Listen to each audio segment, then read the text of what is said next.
ଜଙ୍ଗଲକୁ ନିଆଁ ଦାଉରୁ ସୁରକ୍ଷା ପାଇଁ ସଚେତନତା ସଭା। ବୌଦ୍ଧ ଜିଲ୍ଲାର ମାଧପୁର ବନାଞ୍ଚଳରେ ଜଙ୍ଗଲକୁ ନିଆଁ ଦାଉରୁ ସୁରକ୍ଷା କରିବା ନିମନ୍ତେ ଓଡ଼ିଶା ସରକାରଙ୍କ ଜଙ୍ଗଲ, ପରିବେଶ ଓ ଜଳବାୟୁ ପରିବର୍ତ୍ତନ ବିଭାଗ ପକ୍ଷରୁ ସଚେତନତା ସଭା ଅନୁଷ୍ଠିତ ହୋଇଯାଇଛି।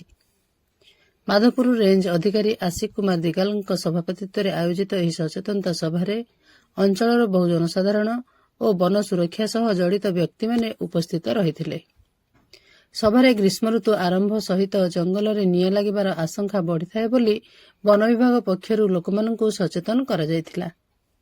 ଜଙ୍ଗଲ ଆମ ପରିବେଶ, ଜଳବାୟୁ ସମତୁଳନ ଓ ବନ୍ୟପ୍ରାଣୀଙ୍କ ଜୀବନ ପାଇଁ ଅତ୍ୟନ୍ତ ଜରୁରୀ ଥିବାରୁ ଏହାକୁ ନିଆଁ ଦାଉରୁ ସୁରକ୍ଷା କରିବାରେ ସମସ୍ତଙ୍କ ସହଯୋଗ ଆବଶ୍ୟକ ବୋଲି ରେଞ୍ଜର ଦିଗାଲ ମତ ପ୍ରକାଶ କରିଥିଲେ।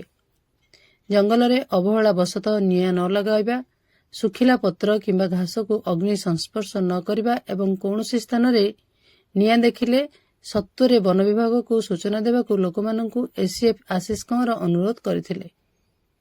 ଏହି କାର୍ଯ୍ୟକ୍ରମରେ ଏସିଏଫ୍ ଆଶିଷ କଅଁର ମୁଖ୍ୟ ଅତିଥି ଭାବେ ଯୋଗ ଦେଇଥିବା ବେଳେ ସମ୍ମାନିତ ଅତିଥି ଭାବେ ଆଡ଼ିଣିଗଡ଼ ପଞ୍ଚାୟତର ସରପଞ୍ଚ ଅଜିତ କୁମାର ପ୍ରଧାନ ଏବଂ ମାଧପୁର ରେଞ୍ଜରେ କାର୍ଯ୍ୟରତ ବନପାଳ ଅଭିମନ୍ୟୁ ମହାନ୍ତି, ଭକ୍ତବତ୍ସଳ ମଲ୍ଲିକ, ସୁମନ୍ତ ମଲ୍ଲିକ, ଫରେଷ୍ଟ ଗାର୍ଡ ଶରତ ନାୟକ, ସୀତାରାମ ବେହେରା, ମିଲି କିସ୍ପିଟା, ଗୀତା ଏକ୍କା, ବୀଣାପାଣି ଖଟୁଆ ସମେତ ସ୍କ୍ୱାଡ୍ ଟିମ୍ ଉପସ୍ଥିତ ରହିଥିଲେ।